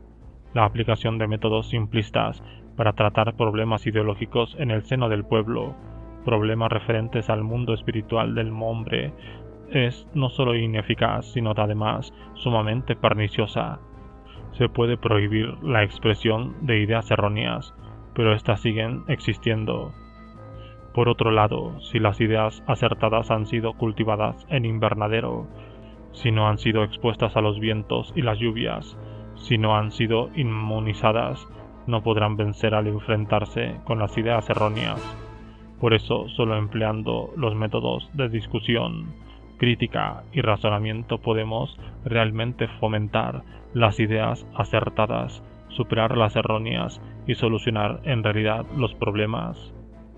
La burguesía y la pequeña burguesía exteriorizarán indefectiblemente su ideología, se expresarán obstinadamente y por todos los medios posibles en las cuestiones políticas e ideológicas. No se puede esperar que no procedan así. No debemos impedir mediante coacción que se manifiesten. Al contrario, debemos permitirles que lo hagan y, al mismo tiempo, debatir con ellos y someterlos a una crítica adecuada. Está fuera de duda que debemos criticar las ideas erróneas de toda índole. Por supuesto que es inadmisible abstenerse de criticar las ideas equivocadas, contemplar con indiferencia cómo se difunden por todas partes y permitirles monopolizar el mercado. Todo error debe ser criticado y toda hierba venenosa arrancada. Sin embargo, la crítica no ha de ser dogmática. No hay que emplear el método metafísico, sino esforzarse por aplicar el método dialéctico. Lo que se necesita es análisis científico y argumentos plenamente convincentes. La crítica dogmática no resuelve nada. Estamos contra toda clase de hierbas venenosas, pero debemos distinguir con cuidado qué es en verdad una hierba venenosa y qué es una auténtica flor fragante.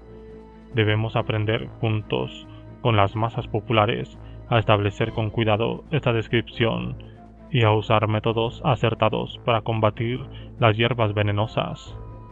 A la par que criticamos el dogmatismo, debemos también atender a la crítica del revisionismo. El revisionismo u oportunismo de derecha es una tendencia ideológica burguesa. Es más peligroso que el dogmatismo. Los revisionistas oportunistas de derecha alaban de palabra el marxismo. También atacan el dogmatismo, pero lo que atacan es precisamente la quinta esencia del marxismo. Combaten o tergiversan el materialismo y la dialéctica. Combaten o intentan debilitar la transformación y la construcción socialista. Incluso después de la victoria fundamental de la revolución socialista en nuestro país, queda todavía un cierto número de gentes que sueñan con restaurar el sistema capitalista. Estas gentes luchan contra la clase obrera en todos los frentes, incluido el ideológico, y en esta lucha tienen en los revisionistas sus mejores asistentes. Estas dos consignas, que se abran 100 flores y compitan 100 escuelas de pensamiento, no tienen verbalmente carácter de clase. Las puede utilizar el proletariado, así como también la burguesía u otras gentes. Cada clase, cada capa y cada grupo social tiene su propio punto de vista acerca de qué son flores fragantes y qué hierbas venenosas. Entonces, desde el punto de vista de las grandes masas populares, ¿cuáles deben ser hoy nuestros criterios para distinguir a las flores fragantes de las hierbas venenosas? ¿Cómo juzgar en el marco de la vida política de nuestro pueblo si son correctas o erróneas nuestras palabras y actos? Consideramos que, con arreglo a los principios de nuestra Constitución, la voluntad de la aplastante mayoría de nuestro pueblo y las posiciones políticas comunes proclamadas en varias ocasiones por los partidos y grupos políticos de nuestro país, se pueden formular en términos generales los siguientes criterios. Inciso 1. Las palabras y actos deben contribuir a unir y no a dividir a los pueblos de nuestras distintas nacionalidades. Inciso 2. Debe favorecer y no perjudicar la transformación y la construcción socialista. Inciso 3. Debe contribuir a consolidar y no a minar o debilitar la dictadura democrático-popular. Inciso 4. Debe contribuir a afianzar y no a socavar o debilitar el centralismo democrático. Inciso 5. Deben contribuir a fortalecer y no a descartar o debilitar la dirección del Partido Comunista. Inciso 6. Deben favorecer y no perjudicar la unidad internacional socialista y la unidad de los pueblos de todo el mundo amantes de la paz. De estos 6 criterios, los más importantes son el camino socialista y la dirección del partido. Estos criterios se plantean con el fin de ayudar al pueblo a fomentar y no a obstaculizar la libre discusión de las distintas cuestiones. Los que desaprueban estos criterios pueden, desde luego, expresar sus propias opiniones y argumentarlas. Sin embargo, cuando la mayoría de la gente tiene criterios bien definidos, se pueden encauzar la crítica y la autocrítica, y aplicar esos criterios a las palabras y las acciones de las personas para determinar si son correctas o erróneas, si se trata de flores fragantes o de hierbas venenosas. Los criterios mencionados son criterios políticos. Claro que para juzgar sobre la certeza de las tesis científicas y el nivel artístico de las obras de arte hace falta, además, otros criterios específicos. No obstante, los 6 criterios políticos enunciados son aplicables a cualquier actividad científica o artística. ¿Acaso en un país socialista como el nuestro puede existir alguna actividad científica o artística útil que esté en pugna con estos criterios políticos? Todos los puntos de vista expuestos arriba están basados en las condiciones históricas concretas de China. En cada país socialista y en cada partido comunista las condiciones varían. Por eso nosotros no consideramos ni mucho menos que ellos tienen necesidad o deben seguir el camino chino.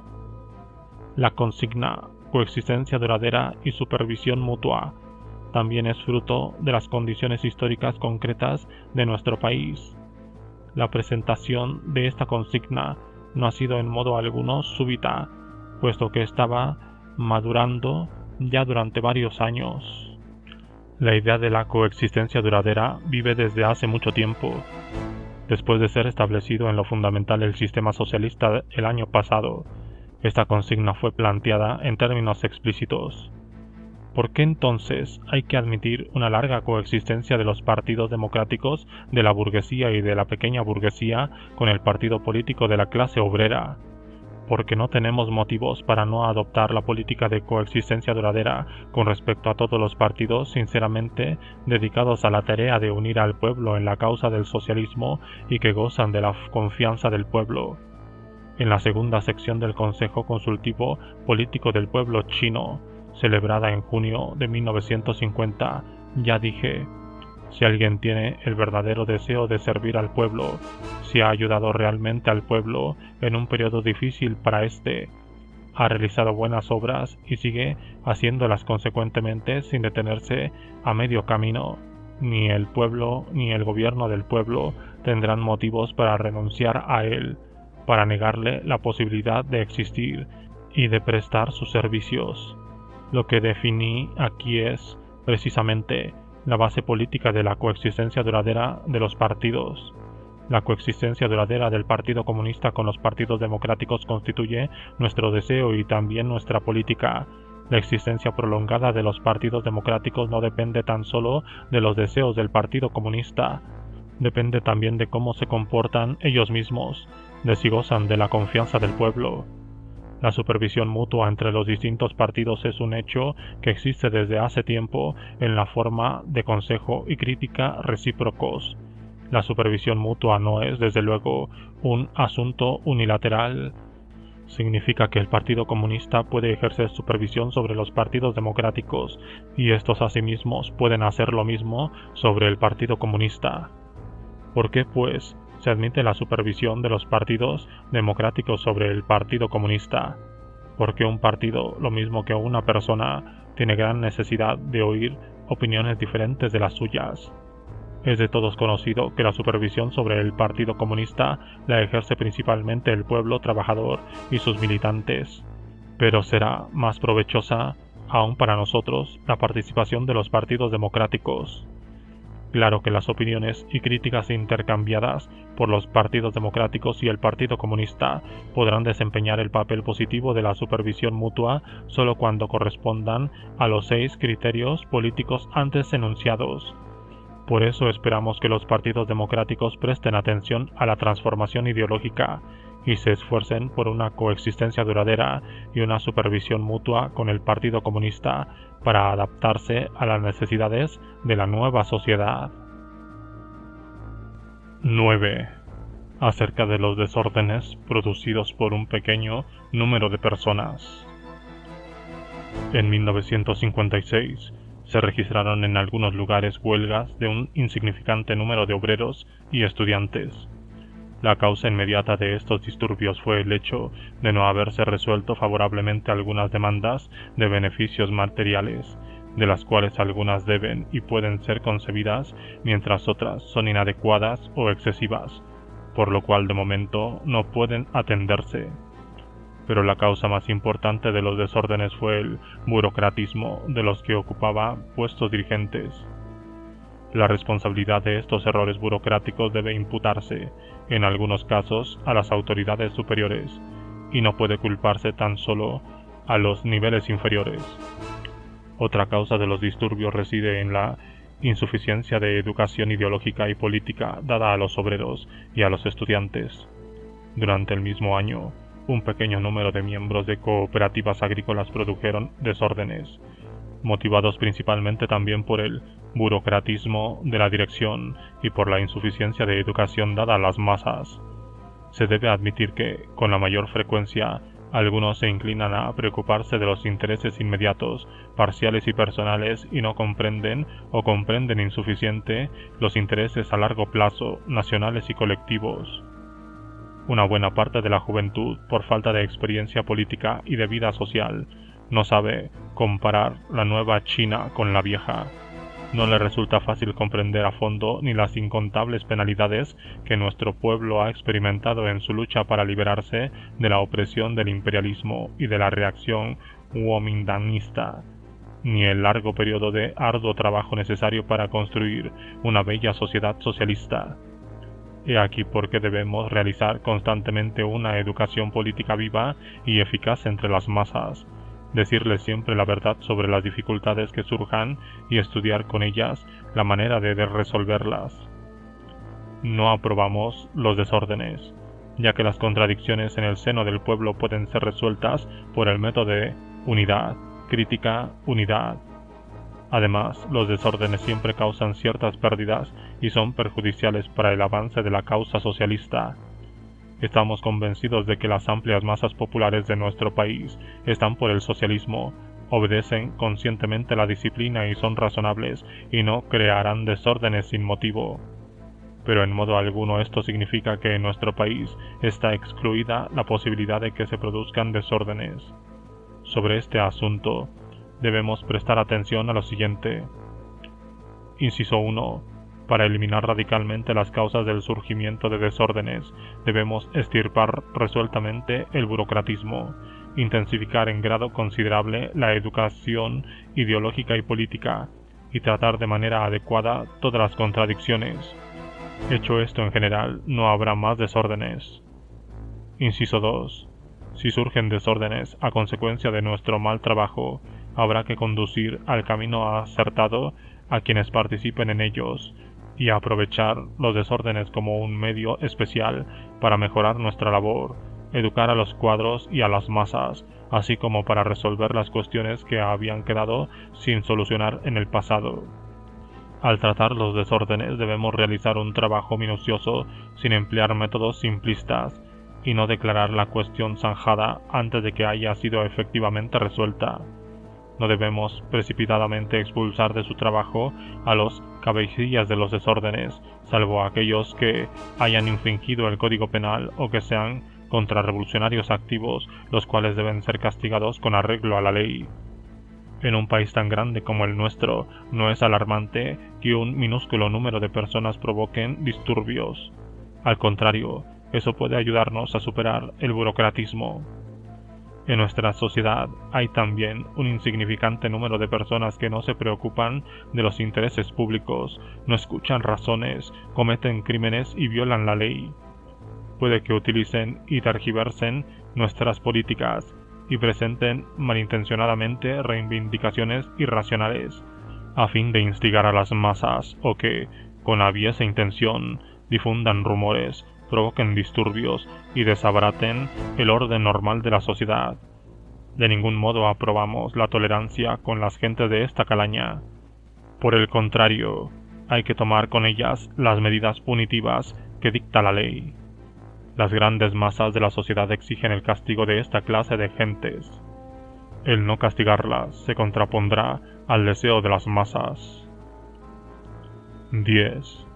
¿Puede una cosa mala transformarse en buena? En nuestra sociedad, como he dicho antes, es una cosa mala el que algunas personas provoquen desórdenes y no lo aprobamos. Sin embargo, el surgimiento de ellos puede promovernos a sacar lecciones, superar el burocratismo y educar a los cuadros y a las masas. En este sentido, una cosa mala puede convertirse en buena. Los desórdenes tienen un doble carácter. Toda clase de disturbios puede ser considerada desde este punto de vista. Los acontecimientos de Hungría no fueron una cosa buena, eso está claro para todos, pero también tiene un doble carácter. Gracias a que los camaradas húngaros adoptaron medidas acertadas durante los sucesos, estos de una cosa mala se transformaron en buena. Hungría se ha consolidado más que antes, y todos los países del campo socialista han sacado de ello una lección. La campaña anticomunista y antipopular desencadenada en el mundo durante la segunda mitad del año 1956 fue también desde luego una cosa mala, pero educó a los partidos comunistas y a la clase obrera de diversos países, los templó y de esta manera se transformó en una cosa buena. Durante esta campaña, en muchos países abandonó las filas de los partidos comunistas una parte de sus miembros. Esas renuncias reducen el número de miembros de esos partidos, lo cual es, por supuesto, una cosa mala. Pero también hay en ello su lado bueno. Los elementos vacilantes no quisieron permanecer en las filas de esos partidos y se retiraron de ellos, mientras que la mayoría de los afiliados de convicción firme se unieron más todavía para la lucha.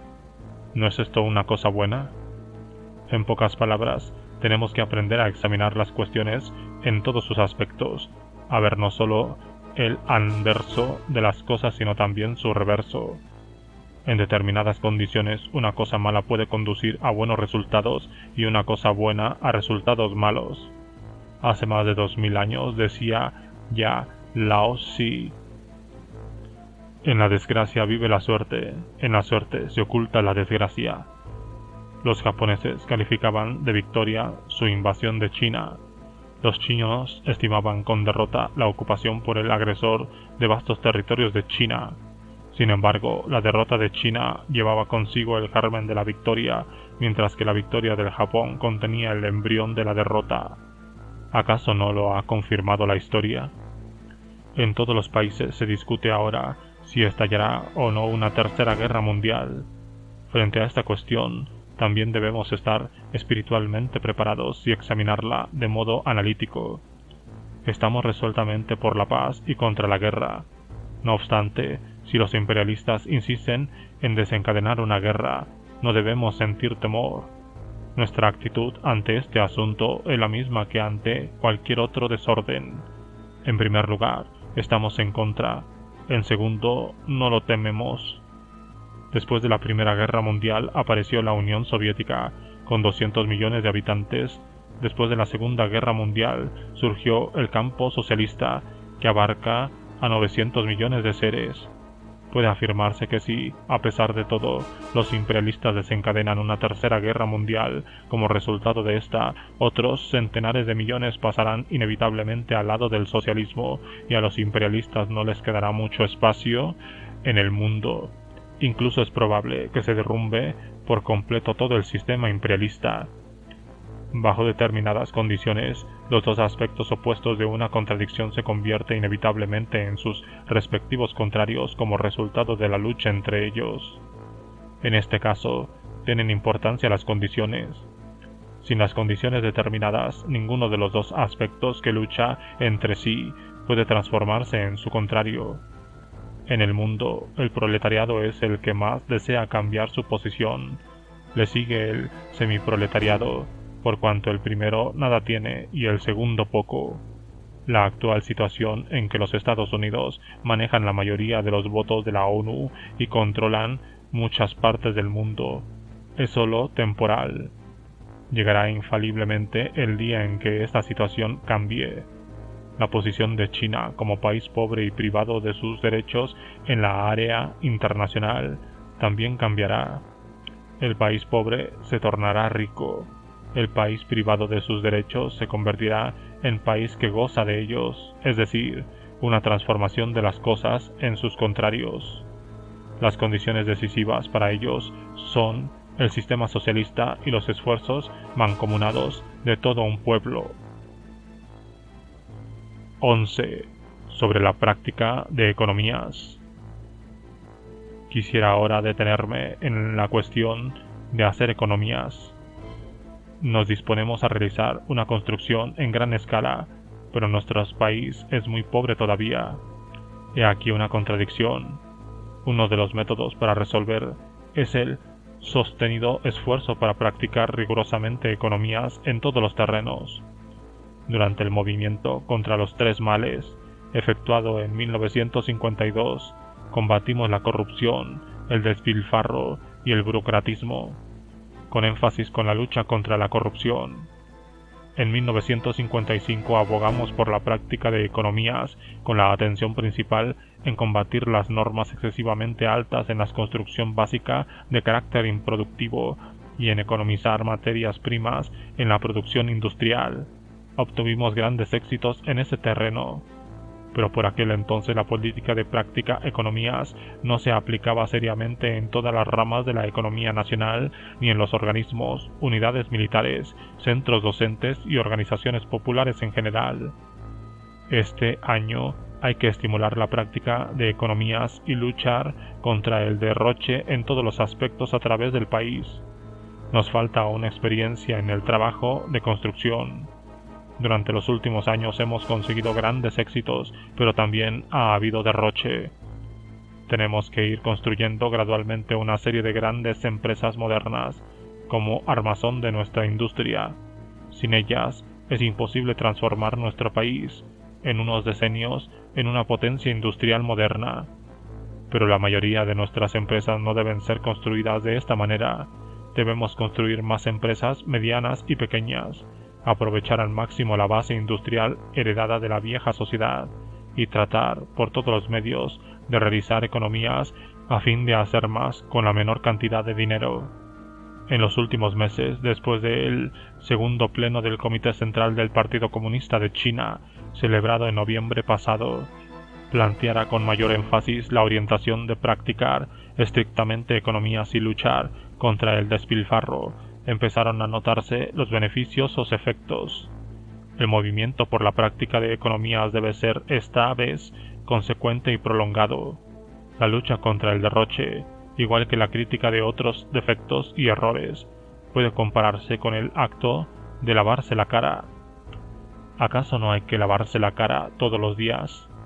El Partido Comunista de China, los partidos democráticos, los demócratas sin partido, intelectuales, industriales y comerciantes, obreros, campesinos y artesanos, en una palabra, todos nosotros, los 600 millones de habitantes, debemos aumentar la producción, practicar economías y luchar contra el gasto excesivo y el despilfarro. Esto tiene grandísima importancia, no solo económica, sino también política. Entre muchos de nuestros cuadros crece ahora una tendencia peligrosa, negativa a compartir alegrías y penas con las masas y preocupación por la fama y el provecho personales. Esto es muy malo. En el curso de la campaña por aumentar la producción y practicar economías, debemos simplificar nuestras organizaciones y transferir cuadros a los niveles inferiores a fin de que un número considerable de los cuadros se reincorpore a la producción. Esta es una manera de verse esa tendencia peligrosa. Debemos velar porque todos nuestros cuadros y todo nuestro pueblo tenga siempre presente que China es un gran país socialista, pero al mismo tiempo un país económicamente atrasado y pobre, y que esto es una contradicción muy grande. Para convertir nuestro país en un país rico y poderoso, se requiere varios decenios de intensos esfuerzos que suponen, entre otras cosas, la aplicación de la política de construir nuestro país con laboriosidad y economía, que consiste en la práctica de economías y la lucha contra el despilfarro. 12. El camino de la industrialización de China. Al hablar sobre nuestro camino hacia la industrialización, me referiré aquí principalmente a la relación entre el desarrollo de la industria pesada, la ligera y la agricultura. Hay que reafirmar que la industria pesada es el centro de la construcción económica de nuestro país. Al mismo tiempo, es necesario prestar plena atención al desenvolvimiento de la agricultura y de la industria ligera. Como China es un gran país agrario con más del 80% de la población en las áreas rurales, la industria debe desarrollarse a la par de la agricultura. Solo así podrá la industria disponer de materias primas y de mercado. Solo así se podrán acumular mayor número de fondos para crear una poderosa industria pesada. Todos saben que la industria ligera y la agricultura están estrechísimamente entrelazadas. Sin agricultura no puede haber industria ligera, pero aún hoy no comprende bien la gente que la agricultura proporciona un importante mercado a la industria pesada. Sin embargo, a medida que se desarrolla la transformación técnica y la constante modernización de la agricultura, se desarrollarán las ramas de producción que la sirvan, tales como maquinarias, fertilizantes, obras hidráulicas, instalaciones de energía eléctrica, transporte, combustible y materiales de construcción para la población. Entonces comprenderá la gente más fácilmente que la agricultura proporciona un importante mercado a la industria pesada. Si durante el periodo del segundo y tercer plan quinquenal puede darse un mayor impulso a la agricultura y, en correspondencia con ello, se desarrolla más la industria ligera, resultará beneficiada toda la economía nacional.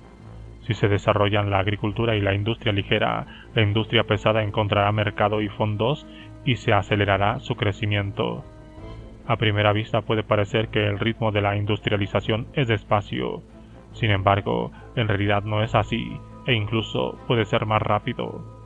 Dentro de 3 quinquenios o algo más, nuestra producción anual de acero podrá pasar de 900.000 toneladas y tantas, registradas en 1943, la más alta cifra anual antes de la liberación, a 20 millones de toneladas o más todavía.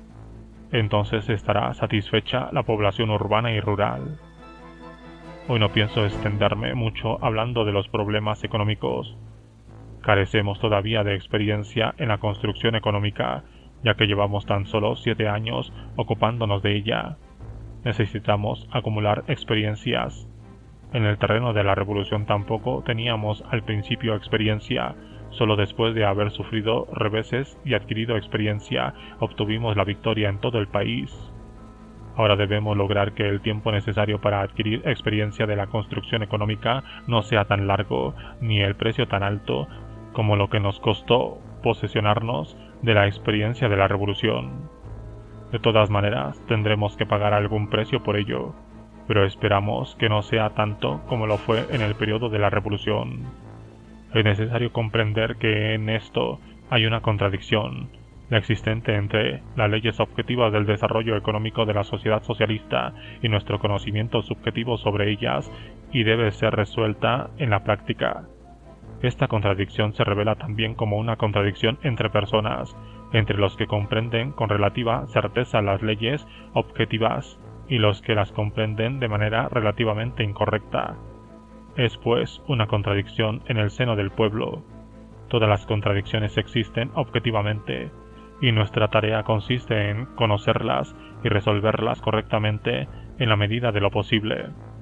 Para transformar a China en un país industrial, debemos estudiar a conciencia la experiencia avanzada de la Unión Soviética. Desde hace ya 40 años, la URSS edifica el socialismo, y su experiencia es muy valiosa para nosotros. Veamos, ¿quién ha proyectado y equipado para nosotros tantas fábricas importantes? ¿Acaso los Estados Unidos? ¿Inglaterra tal vez? No, ninguno de ellos. Solo la Unión Soviética estuvo deseosa de hacerlo porque es un país socialista y aliado nuestro. Además de la Unión Soviética, también nos han presentado cierta ayuda algunos países hermanos de la Europa Oriental. Es completamente cierto que tenemos que aprender de las buenas experiencias de todos los países, independientemente de si son socialistas o capitalistas. Eso no cabe duda. Sin embargo, aprendemos principalmente de la Unión Soviética. Hay 2 maneras de aprender de otros. Una es la dogmática, que significa copiarlo todo, sea o no aplicable en las condiciones de nuestro país. Esta no es una buena actitud. La otra es hacer funcionar nuestras cabezas y aprender lo que se adapte a nuestras condiciones, es decir, a asimilar cuanta experiencia nos sea útil. Esta es la actitud que debemos adoptar. Reforzar nuestra solidaridad con la Unión Soviética y con todos los países socialistas. Tal vez es nuestra política fundamental En ello está nuestros intereses básicos.